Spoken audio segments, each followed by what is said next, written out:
Podemos decir que esta demanda ya ha encontrado una primera respuesta en la decisión de nuestros obispos en declarar el año 2022, el ciclo litúrgico C, como el año del laicado.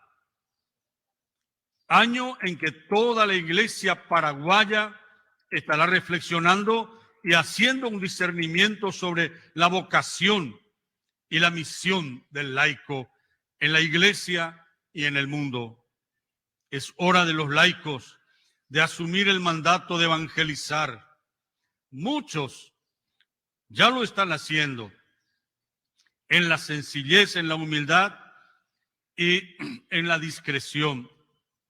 Podemos citar muchos laicos que están siendo instrumento valiosísimo en la comunidad, como los celebradores, los catequistas, los animadores de comunidad, los ñemboeuva, es decir, muchísimos laicos, servicios y ministerios siendo instrumento valiosísimo en la comunidad, como los celebradores, los catequistas, el deber y el derecho los animadores de comunidad, deriva de su consagración a Cristo por el bautismo. Muchísimos servicios y ministerios que están siendo llevados por los laicos como un servicio generoso a los demás. El deber y el derecho de los laicos en el apostolado deriva de su consagración a Cristo por el bautismo y robustecido en la confirmación por el Espíritu Santo. Es el mismo Señor que los envía a la misión de evangelizar. Su identidad se mide por su dignidad de cristiano que deriva de la consagración bautismal.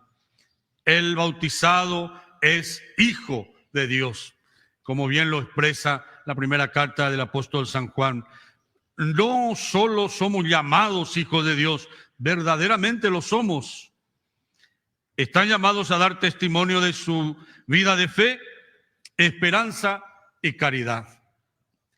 A veces la gente dice, va ela y catúa ayapo, laico minten shehe. Hacengo betin cristiano minte, nahaniri. La dignidad más grande de cada uno de nosotros, los seres humanos y cristianos, es la consagración bautismal. Los otros ministerios son para el servicio, pero la dignidad más grande es la consagración bautismal. Me hace hijo e hija de Dios y soy llamado a ser testigo de su amor. Cada bautizado debe ser en la sociedad testigo de la resurrección y de la construcción del reino de Dios. Reino de justicia, de verdad, de fraternidad, de amor y de paz. Signo de Dios vivo.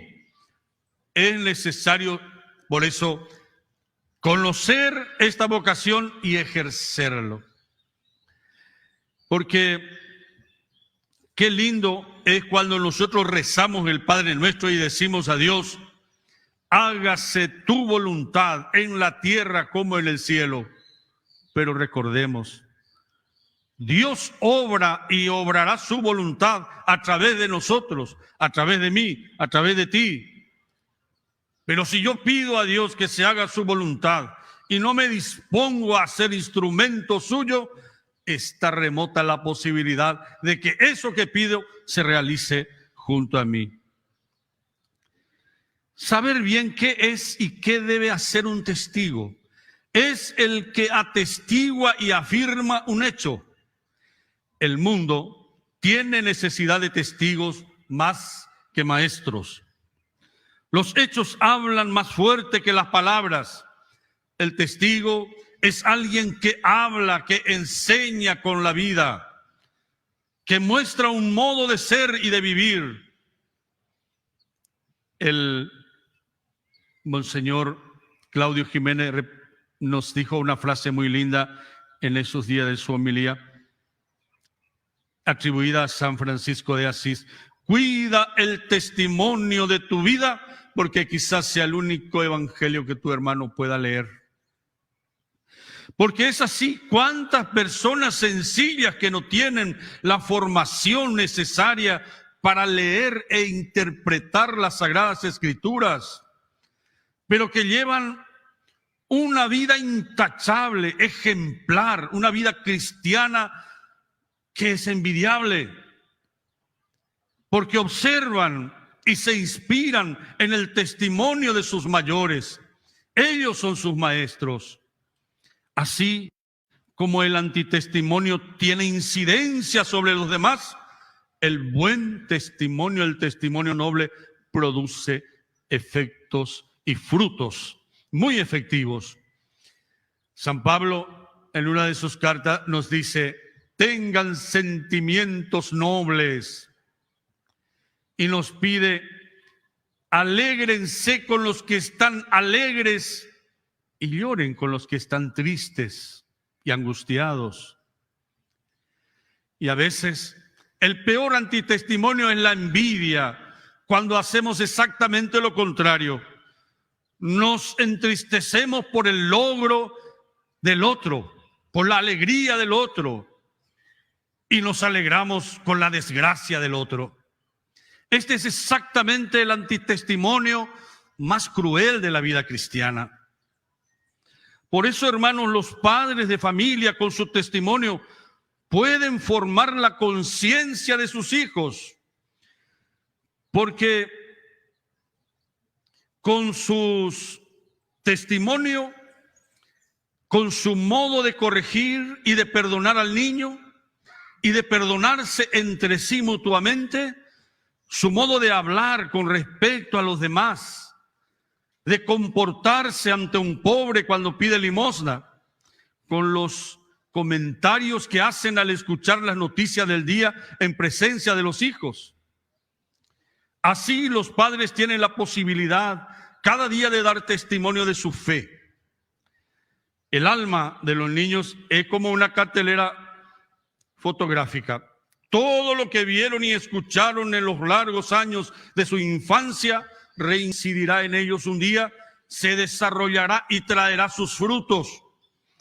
Como dice aquella canción a María, María de mi niñez. Recuerdo que cuando niño juntaba las manos y deprisa rezaba, pero cuando crecí fui olvidando esas cosas hermosas que he aprendido.